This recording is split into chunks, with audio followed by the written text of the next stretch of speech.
Hi, welcome to property118.com. I'm Mark Alexander and I'm joined today by Jason Howard, who's a property investor and an IFA. I'm actually going to be talking to Jason today about the IFA practice. Tell me, Jason, as a property investor, obviously you're getting a lot of clients coming to you who are also property investors, and that gives you a really good insight from your perspective of being an IFA yourself and an investor about what your clients are going to need. What are they asking for at the moment? What's the biggest topic? We've seen a real big trend change in the last 2 to 3 years. 2 to 3 years ago, we were definitely doing a lot more leveraging on portfolio or lending. With the market changing now, we'd say there's two key areas of financial planning, and that would be asset protection and also ensuring legacy protection. Okay.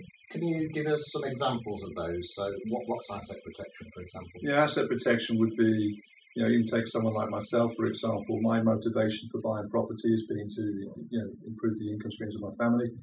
The reality is, though, I don't want my partner being left in a position whereby the mortgage situation today, loan to values and debt position, meaning that she's in a tough position. So I don't want a forced sale to ensure that the values are made worse for my estate. So effectively, we look to protect that position so the portfolio can be kept in the family. Yeah, I know it's been a concern of mine, thinking to myself, well, if myself or my spouse were to pass on, that some of the lenders have pulled out the market, they're going to perhaps call the loans back. Absolutely. The real issue is today that lenders want to get their capital back. So any chance they will ensure that your asset doesn't get full value. Yeah. You can't have that. So it's not guaranteed anymore that if one partner dies, the mortgage company will just take them off the mortgage and allow the mortgage to continue then? Definitely not. Right. Definitely not. So would you say that people are using the increased cash flow as a result of interest rates falling to fund the cost of insurance, or how are you actually protecting these assets? Yeah, we're teaching people to treat property as a business, and effectively, if you're cash flow positive, why not set it up in a way where part of the income streams for the business are used to protect the business? Right, excellent. And you also mentioned legacy protection. Can you expand on that? Yeah, a lot of our clients now will be getting property investors who started investing in the early 90s may now be getting to a time in their life when they're thinking, what are we doing it for? And getting very concerned about the inheritance tax rules from the government, because I don't know if people are aware, but it's only $325,000 per individual. After that stage, you're taxed at 40%.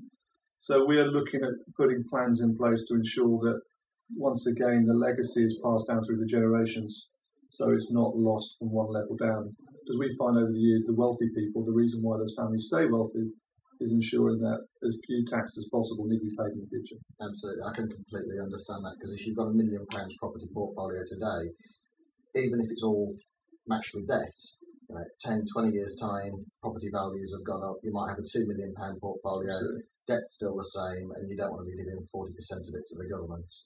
So what are the solutions for that? Is it just insurance, or are there other alternatives as well?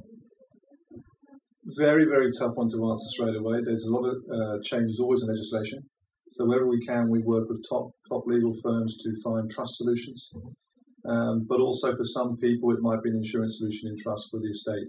So Mark, it really does depend on the individual circumstances, but all the time we're looking at legislation to improve it for clients. Yeah, I know you're actually been working with a group, haven't you, Financial Strategies Group recently, and your IFA is a part of that group, and that's been looking and working with top barristers to find a solution that isn't a scheme. Absolutely right. The one thing we have to be careful about, and why we try and keep this very niche to our client base, is a lot of these solutions actually, if you made too aware to the revenue wouldn't like it too quickly. But we're looking at very, very solid solutions, and some very good news coming out soon from the top barristers in London, actually. Okay, fantastic. Well, look forward to getting those, and thanks for your time today, Jason. And we'll see you again soon on property118.com. Thanks for joining us.